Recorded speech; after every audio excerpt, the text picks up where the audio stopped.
Hello and welcome to Starcraft 2 Amateur. How? And What? I don't know what I'm saying. I am your host, Guns Akimbo, and with me is your coma patient, I drank too much coffee. Negative Sons. And so, Hi guys. yeah, hi.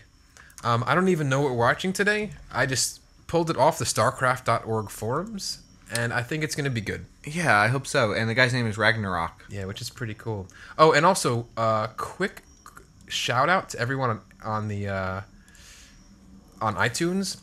Give me an email, amateurhour@starcraft.org. Tell me if you like. Tell me if you're able to watch this stuff on your iPod. And do you guys watch this on your iPod or on your iPhone or right on the computer? Let me know what resolution you like it best at, because I've been playing with different resolutions, hoping I'd get some feedback from some people being like, you know, yo, this resolution sucks, or I can't play this on my iPhone. But I haven't heard much, so let me know. Yeah. So Ragnarok is going against. There's two little dots over the O. What does that mean? It means it's a happy face with a big mouth. Okay. Zo Happy Face Lay. And so Terra and Protoss on Lost Temple. Yeah. Sorry, I'm going to try to focus this a little bit better. Okay, good. Oh, and also, while we're waiting, and while Negative Sons is finishing touching himself, I'm not touching myself. the other day, it was fun. Some StarCraft Amateur Hour viewers contacted me because they live in the city, in New York City, and I work in the city. And they were like, hey, Guns Akimbo, we should hang out. And I was like, okay. Yeah. And, you know, like in those situations, it's always like, you know, since you don't know what's going to happen, you don't know, you know, it's internet. You don't know what people are going to be like. So But we like to give people a chance, because there was one time that Guns Akimbo and I, when we were in San Francisco, yeah, when we stalked some people. we stalked some people that we were fans of on podcasts. We actually went to their podcast and found out that we looked at one of their live segments and looked at the name of the laundromat in the background and found it because we knew it was across from their apartment. Yeah. And we Took a picture. located the address, and then we were able to find their apartment. And took a picture of ourselves in front of it and sent it to them in email. Yeah. And then they stopped responding to me. Yeah, so you never know, you know, like we don't know if we're gonna meet people that are completely crazy like we are, or if they're gonna. It's actually, if you're fans and you want to hang out with us, it's actually probably more dangerous to you than it is to us. Yeah, probably. No, but contact us, because I had a shitload of fun and with Oreste and Alan. Yeah, and I wish I I could have been there, but I was busy working. Yeah, and they taught me about grid setup on the keyboard, where instead of like the hotkeys normally, it's like you redo your hotkeys, so like QWE, like links up to the grid.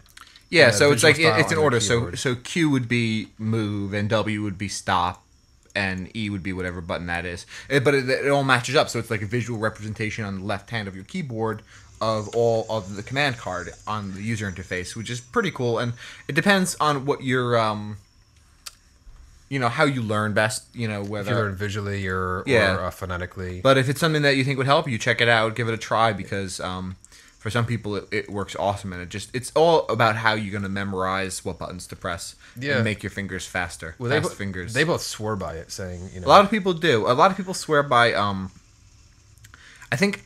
pretty sure in StarCraft 2 you can set custom macros for abilities. Also, I'm not sure about that though. But you know, yeah. Sorry, giving you a little visual flair. So let's get back into the game. Yeah, we have 3 barrack build by Zole, and on the Protoss's front we have just a gateway, and he's not, you know, that's a good build. That's solid. Yeah, it's really good. You want to have a gateway. No, gateway cyber core, but into Forge. I actually do like how he has his pylons set up. I was just admiring his placement of the pylons. I think all of those pylons are covering his gateway, which is cool because Just barely just touches it. That's yeah, nice. I think that it's good. It's a nice setup. They're as far apart as possible while still all covering the gateway. It's cool. It's good. Yeah. What do you think of the forge right here? What has scared him into the forge, or he just wants? You don't the need to have upgrades, forge or... you don't need to be scared to get a forge. Yes, you do. It's a little weird to get it before It's a scary cybernetics core. building. No, he has a cybernetics core already. Yeah. So that's fine. He might be just wanting to get upgrades, but it doesn't look like that's the case. It looks like he's getting cannons. But look, there's upgraded art in the new patch, and also these little production bars. Yeah. But we do have a push with Marauders and one Marine coming up, so maybe those cannons were actually a perfectly timed instinctual move. Yeah, I think for the cannons. Ragnarok. I think the cannons were important. I think we missed maybe a little bit of pressure back and forth, and he felt like the Terran had a slight advantage. So I think maybe he felt a little vulnerable, and that's why he got the cannons. So he felt vulnerable and he was scared. So I think he might have seen. I think he might have seen the three barracks. No, he didn't though. Before, see? Oh, I don't know what happened then. Yeah, maybe. Again, I think the forge is haunted Well, why did he build? Why did he build the forge? because it's haunted. Why? But why did he build it? I don't know. But we did see Zole putting down a scan just to see what's up here. But it's weird because he didn't capitalize right on it. Usually you use a scan and then start hitting up here. But I guess He should has use enough his ghosts to EMP the cannons. Does that work? Yeah. Does it? It just takes it. I guess it works like any other Protoss, right? It just takes its shields right down. No, I don't think he has ghosts. No, he doesn't have ghosts. He has Marines though, and we do have Void Ray. So maybe that's out. what Rags is thinking, is that he's gonna use those cannons to hold his ramp, and he looks like he's getting some Void Rays, and maybe with a secure choke he's gonna then try to harass with the Void Rays, because the Terran does have just pretty much only Marauders, which can't shoot up. Yeah. So the one Void Ray out, but these two Marines has to pull back, have to do some cliff micro here, which is always beautiful. For I like how air Void units. Rays are so. It's funny how they move while shooting. You just Yeah. I'm gonna follow you and keep shooting. I was hoping we'd see some phasing action going on, but nope. But yeah, the Fleet Beacon is a terrifying prospect right now. I would love to see a mothership by minute 9. That'd be awesome. You know what? You were experimenting with trying to make Carriers. What are those things called? The bats, the Zerg bat flyers, Mutalisks. Okay. As fast as possible. I think I'm gonna go try to make mothership as fast as possible. That'd be cool. Fastest possible mothership build. We do have very fast. I mean, these are fast carriers. At the 9-minute mark, one carrier is starting. Yeah, it is. They are really fast carriers, actually. I honestly don't know how this is going to turn out, though, because the Terran is economically so far ahead right now. I think, what's the saturation like on the natural for the Terran? That's not that bad. It's not that great. But that one SUV is working as hard as 10. He's he's really committed. Yeah, and income's about the same right now, so they're okay. I mean, the Protoss needs to hurry up and get something done.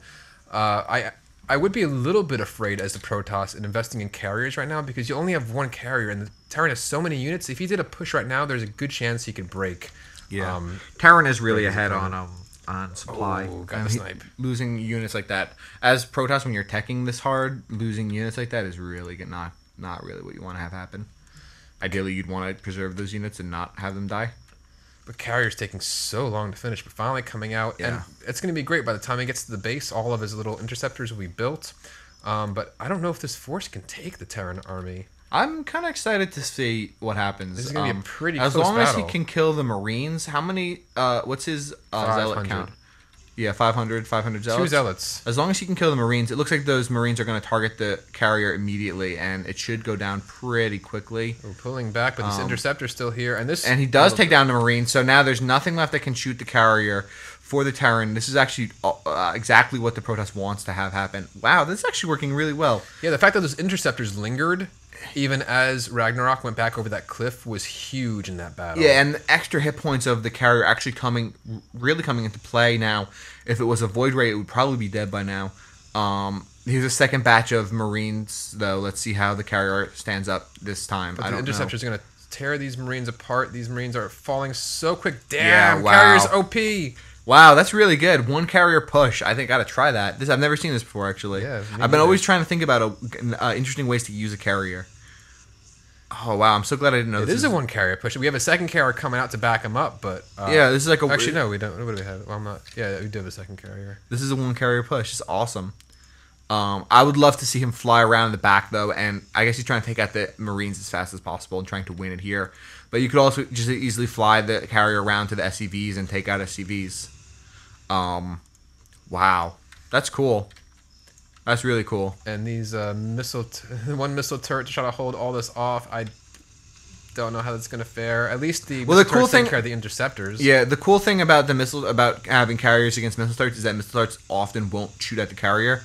They'll shoot at the interceptors, as it's doing now. Unless you manually target. Right, but so many players just neglect that. Yeah. Well, that's it's so difficult when you're afraid and your people are dying, and there's a haunted forge at the person's base. Yeah, I know that is the haunted forge. I think is the scariest part of this whole thing for the Terran. But two carriers, two carriers. Yeah, there's no. I don't think that the Terran can come back now. Really, I'm not sure exactly why he kept. I guess he needed the Marauders to keep the ground push back. But what could Zoli have done? Do you think to counter two carriers that quickly? I mean, really, I don't know. I need to think about it more before I give an answer. Maybe next time. I don't know. Well, we could keep recording. I'll think about it. I'll think about it. Well, I'll give my thoughts at the end about what he could have done differently. Okay. At that point, I think, just actively scouting. Does he even see the fleet beacon?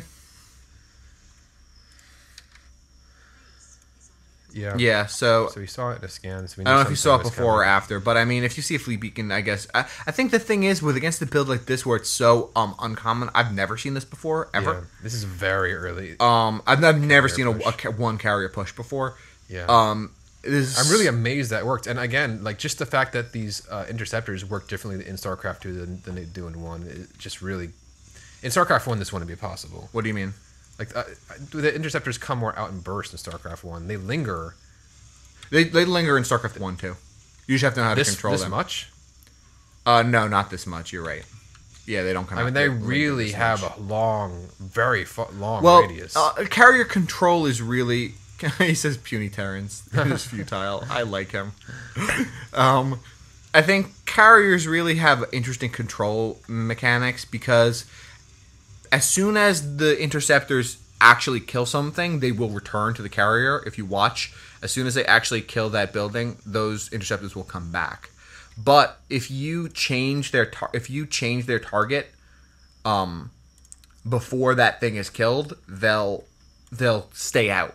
Really? So it's almost like the carrier version of phasing in some way. Yeah, it's very strange. I've been struggling since the beta to try to come up with like what the best way is to micro carriers, and I haven't really figured it out yet because they do have there's some weird behavior to the way that the interceptors act, but that was awesome. Yeah. I'm gonna totally try that. That's like makes me excited actually. Yeah, that something like that's possible. It was a short game, so I want to go into a second game, a very interesting little custom blah blah blah blah blah. Wow, I want to go home and play one base carrier rush right now. Like I'm that's you can try that against my one base mutes. Yeah, your mutes will probably win. Yeah, because I'll get them faster. Yeah. All right. Well, we'll be back in 1 second. Well, this is all purely versus Terran build. Yeah. We'll be right back. Bye.